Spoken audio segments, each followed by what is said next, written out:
More with Less brought to you by Cooney Lexus of Greenwood Village. That new extra point rule in the NFL, I don't think it's going to change things much.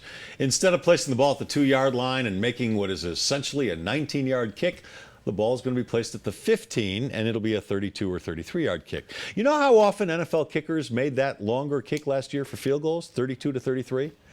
Well, the last 5 years, it was right around 93%.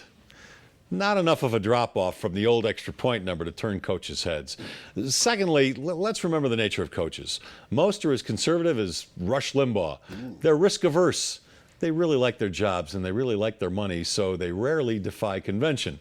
For every go-for-two coach like Chip Kelly, there are 15 John Foxes kicking the almost sure-thing one-pointer.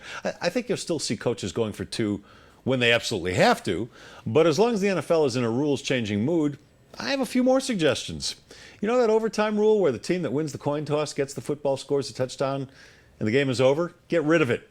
I want to see both teams get the ball in OT. Wouldn't that be more fair and more fun? I mean, if Green Bay is playing Indianapolis, the Packers get the ball first and Aaron Rodgers throws a TD pass, don't you want to see Andrew Luck get a chance to at least try to match him? I know I do. I think personal foul penalties should automatically be reviewed by the NFL office in New York right after they happen. Officials on the field are so quick to protect the players these days, and I understand why, but sometimes the officials are a little overzealous. They're throwing flags where there really are no penalties. If it seems a player leads with his helmet or applies a late hit to a quarterback, fine, throw the flag. But too often, replay has shown that that wasn't really the case. So allow New York to overturn it immediately. Many of those penalties come late in the contests, and they're game changers. And here's one I like that I've heard suggested quite a lot.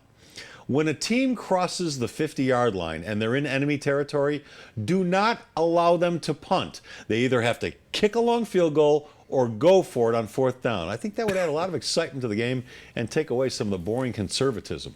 So just a few suggestions for the NFL moving forward. In the meantime, this new extra point rule, it might take some getting used to just from a visual viewpoint, if nothing else. From a scoring standpoint, a strategic standpoint, I just don't think we'll see much of a difference, unless, of course, you're a Philadelphia Eagles fan. And that's More with Less. Brought to you by Cooney Lexus of Greenwood Village. It's conveniently located right off I-25 and Bellevue, and it is Colorado's #1 volume Lexus dealer. If you want to view their current specials, and they have plenty of them, or you want to view a large selection of new and certified pre-owned vehicles, and they have plenty of those too, go to CooneyLexusofGreenwoodVillage.com.